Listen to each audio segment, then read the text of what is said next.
Okay, ये बहुत ही interesting question है। यहाँ पर हमें गिवन है that Amit has purchased gold in north pole, है ना। नॉर्थ पोल पे एग्जैक्टली तो दुकान नहीं होगी, but may be somewhere near north pole, let's say Norway वगैरह में।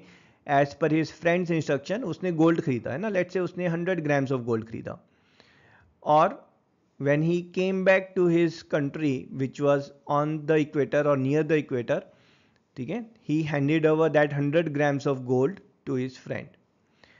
अब क्वेश्चन ये है कि will the friend agree with the weight of the gold, मतलब वो जो 100 ग्राम है, तो उसका फ्रेंड जब उसको मेजर करेगा तो क्या वो 100 ग्राम ही होगा या थोड़ा कम या ज़्यादा होगा।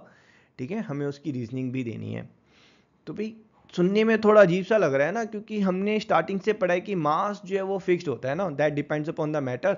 और मास जो है वो चेंज नहीं होता, चाहे आप सन पे चले जाएं, मून पे चले जाएं, स्पेस में चले जाएं, मास रिमेन सेम। तो 100 ग्राम जो गोल्ड बार है that should have remain 100 gram even at equator, है ना। तो क्वेश्चन अराइज ही नहीं होना चाहिए था। But life is not that easy, है ना। तो एक्चुअली हो क्या रहा है, ये जो हम मास मेजर कर रहे हैं ये हम मेजर करें यूजिंग द वेइंग मशीन। तो आप जब नॉर्वे में गोल्ड खरीद रहे हैं तो आप बेसिकली क्या कर रहे हैं, आप वेइंग मशीन पर जो है मतलब उस गोल्ड को रखते हैं, और वेइंग मशीन जो है उस गोल्ड पे जो लगने वाला फोर्स है उसको कैलकुलेट करती है, और उसको जो है मास की रीडिंग में कन्वर्ट करके हमें शो करती है। ठीक है, तो वेइंग मशीन ने क्या किया, फोर्स कैलकुलेट किया, उसको जो है फिर मास में कन्वर्ट किया, then it has shown to us. So this reading of mass, it depends upon the gravitational force, और जो ग्रेविटेशनल फोर्स है m into g, that depends upon the value of g. अब यहाँ पर एक और थोड़ा सा सरप्राइजिंग फैक्टर है कि ये जो g है, एक्सेलरेशन ड्यू टू ग्रेविटी, हम बोलते तो हैं हर जगह हर मास पे जो है सेम लगेगा 9.81 मीटर पर सेकेंड स्क्वायर, बट अर्थ पर हर जगह ये g की वैल्यू सेम नहीं होती। क्यों नहीं होती? क्योंकि जो अर्थ है वो हमारा जो है वो पूरा परफेक्ट स्फीयर नहीं है ना, वो थोड़ा सा ऑब्लेट शेप में है। ऑब्लेट शेप की वजह से जो है पोल्स पर जो है वो थोड़ा सा फ्लैटेंड है, इक्वेटर पर बल्जिंग है। पोल्स पर फ्लैटन है, इसका मतलब है कि पोल पर जो अर्थ का रेडियस है वो जो आपका नॉर्मल रेडियस है उससे थोड़ा सा कम होगा, इक्वेटर पर जो रेडियस है वो ज़्यादा होगा।